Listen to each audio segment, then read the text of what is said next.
तो दोस्तों नमस्कार, मैं हूं अनिल और रेसलिंग सुपर धमाल में आपका स्वागत है।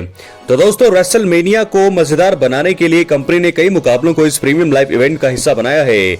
इनमें से कुछ में चैंपियनशिप डिफेंड होगी जबकि अन्य में बिना टाइटल के ही मुकाबला होगा। इसमें से कुछ के नतीजे अगर वो नहीं हुए जिसकी उम्मीद फैंस ने लगाई हुई है तो सबको बहुत ज्यादा यहाँ पर बुरा लगेगा। दोस्तों इसी बात को ध्यान में रखते हुए आइए जानते हैं वो 3 चीजें जो अगर WWE रेसलमेनिया 41 में नहीं हुई तो फैंस का दिल पूरी तरह से टूट जाएगा।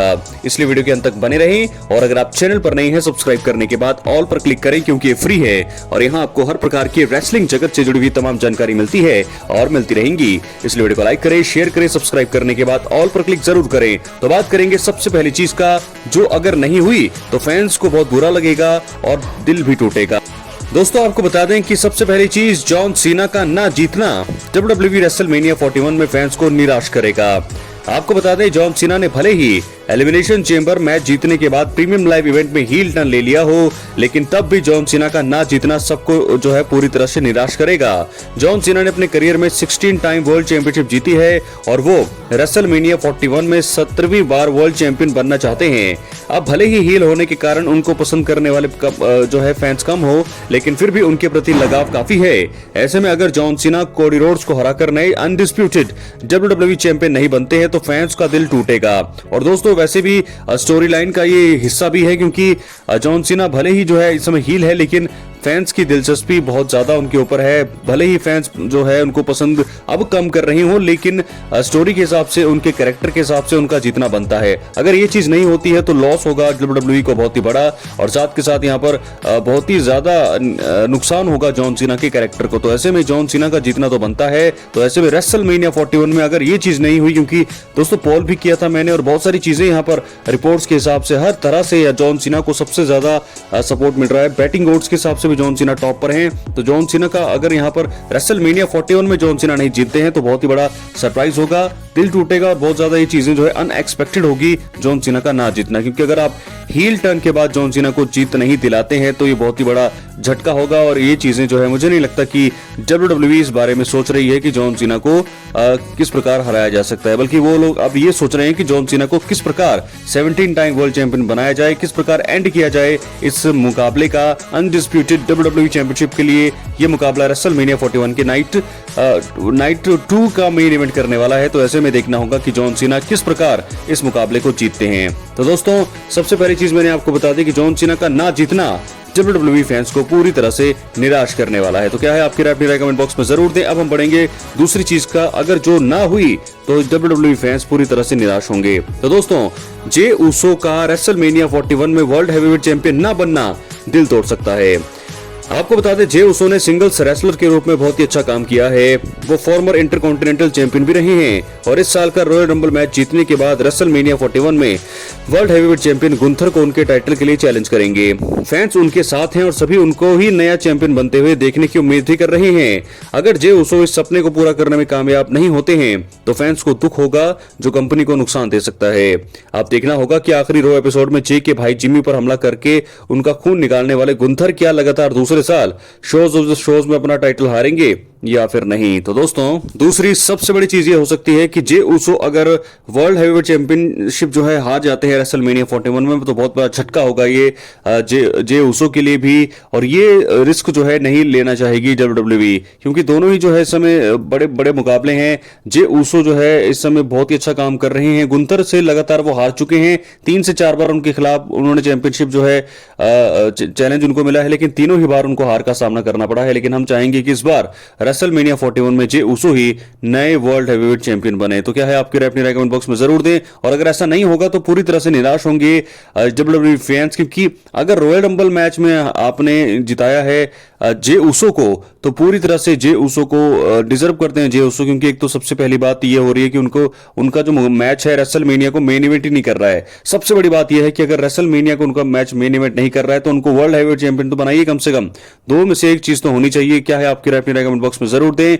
रेसलमेनिया 41 का मंच और इस पिछले हफ्ते जो है जिमी ऊसो पर जिस प्रकार अटैक हुआ उससे ये स्टोरी और भी ज्यादा अब रोचक हो चली है। तो ऐसे में देखना होगा कि क्या होने वाली है। तो दोस्तों अब तीसरी चीज के बारे में हम बात करने वाले हैं वो है रेसलमेनिया 41 में रोमन रेंस का ना जीतना फैंस को हैरान कर सकता है। दोस्तों आपको बता दें कि रोमन रेंस रेसलमेनिया 41 में एक ट्रिपल थ्रेट मुकाबले का हिस्सा होंगे। इसमें उनके सामने पहली बार साल का सबसे बड़ा शो मेन इवेंट कर रहे सीएम पंक और रॉलिंस होंगे। इस मुकाबले में फैंस के सामने कई समीकरण है। एक तरफ जहां कुछ ये उम्मीद कर रहे हैं कि पॉल हेमन अपने असली ट्राइबल चीफ के साथ रहेंगे, तो वहीं कईयों के मुताबिक पॉल हेमन द्वारा रोमन को धोखा दिया जा सकता है। इन सबके बीच रोमन रेंस का जीतना मुश्किल लग रहा है, लेकिन अगर जो है असली ट्राइबल चीफ का ना जीतना जो है, अगर वो नहीं भी जीते हैं तो सबसे बड़ा हैरान करने वाला वो पल होगा, क्योंकि सभी यही उम्मीद कर रहे हैं कि रोमन रेंस जीते, चाहे वो पॉल हेमन का फेवर ही क्यों ना हो। तो ऐसे में देखना होगा कि क्या चीजें हैं। जिस प्रकार अगर रोमन रेंस हारते हैं तो बहुत ज्यादा मुश्किलात में होगी डब्ल्यूडब्ल्यूई फैंस, तो सभी जो है रोमन को जीतते हुए यहां पर देखना चाहते हैं। अब हम बात करेंगे अगली स्टोरी की तरफ जो जुड़ी है रोमन रेंस के साथ ही। दोस्तों रेसलमेनिया 41 में रोमन रेंस का बड़ा मैच होगा। वो ट्रिपल थ्रेट मुकाबले में पंक और रॉलिंस का सामना करेंगे। ये रेसलमेनिया के मेन इवेंट में होगा और फैंस बहुत ज्यादा एक्साइटेड हैं। पॉल हेमन और रोमन रेंस की जोड़ी को फैंस पसंद करते हैं। पॉल हेमन जरूर रोमन के ग्रैंडेस्ट स्टेज पर मैच के दौरान रिंग साइड पर होंगे। हालांकि कुछ कारणों से ऐसा लगता है कि एकमात्र ट्राइबल चीफ रोमन रेंस को उन पर भरोसा नहीं करना चाहिए। इस वीडियो में हम 3 कारणों के बारे में बात करेंगे क्योंकि रोमन रेंस को रेसलमेनिया 41 में पॉल हेमन पर आंख बंद करके विश्वास नहीं करना चाहिए। बात करेंगे सबसे पहले कारण का। रेसलमेनिया 41 में पंक फेवर का उपयोग कर सकते हैं जो रोमन रेंस के खिलाफ होगा। दोस्तों सीएम पंक को पॉल हेमन से फेवर लेना है और पंक ने अब तक इस फेवर का उपयोग ही नहीं किया है, और ये चीज बताती है कि शायद वो रेसलमेनिया जैसे बड़े स्टेज के लिए इसको बचाकर रख रहे हैं। पॉल हेमन भले ही रोमन रेंस के कॉर्नर में होंगे, लेकिन अगर पंक ने फेवर मांग लिया तो हॉल ऑफ फेमर को इसे पूरा करना होगा। ये चीज उन्हें रोमन रेंस के खिलाफ जाने पर भी मजबूर कर सकती है। रोमन रेंस को इसी वजह से अपने वाइसमैन पॉल हेमन पर रेसलमेनिया 41 के मैच के दौरान विश्वास नहीं करना चाहिए। अगर फेवर सही मायने में रोमन रेंस के खिलाफ रहा तो उनकी हार हो सकती है। इसी वजह से रोमन रेंस को सतर्क रहना चाहिए और फेवर वाली बात दिमाग में रखते हुए पॉल हेमन से भी थोड़ी दूरी बनाकर रखनी चाहिए और कोई ना कोई यहां पर अपना सीक्रेट प्लान भी जरूर रखना चाहिए। बात करेंगे दूसरे कारण का। पॉल हेमन का सीएम पंक के प्रति झुकाव जो है लगातार बढ़ता जा रहा है। दोस्तों आपको बता दें कि पॉल हेमन और पंक ने पहले भी साथ काम किया है और यह बात सभी को अच्छे से पता है। हालांकि पिछले कुछ समय से पॉल हेमन का पंक के प्रति झुकाव बढ़ता जा रहा है। पॉल हेमन ने मेडिसन स्क्वायर गार्डन में हुए रॉ के एपिसोड में घायल सीएम पंक को खड़े होने में मदद की। इसी के साथ पिछले हफ्ते स्मैकडाउन में पॉल हेमन ने पंक के साथ भावुक पल शेयर करके उनके रेसलमेनिया मेन इवेंट करने का ऐलान किया। ये सभी चीजें बता रही है कि पॉल हेमन का झुकाव जो है अब सीएम पंक के प्रति बढ़ता जा रहा है। रोमन रेंस ने भी ये चीज साफ तौर पर देख ली है। इसी वजह से उन्हें रेसलमेनिया 41 में मैच के दौरान पॉल हेमन पर किसी भी तरह से विश्वास नहीं करना चाहिए और सिर्फ अपने विरोधियों की हालत खराब करके जीत दर्ज करने पर ध्यान देना चाहिए। अगर उन्होंने गलती करती तो शायद उनकी हार भी हो जाए। बात करेंगे तीसरे और आखिरी कारण का। पॉल हेमन बड़े मौकों पर अपने क्लाइंट को धोखा दे चुके हैं।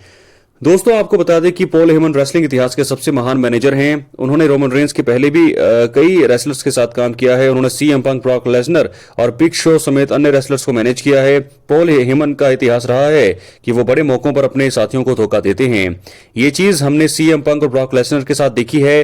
पॉल हेमन को रोमन के साथ रहते हुए कुछ महीनों में 5 साल हो जाएंगे। पॉल हेमन के इतिहास को देखते हुए रोमन रेंस को मौजूदा सिचुएशन पर उन पर भरोसा तो अब नहीं करना चाहिए।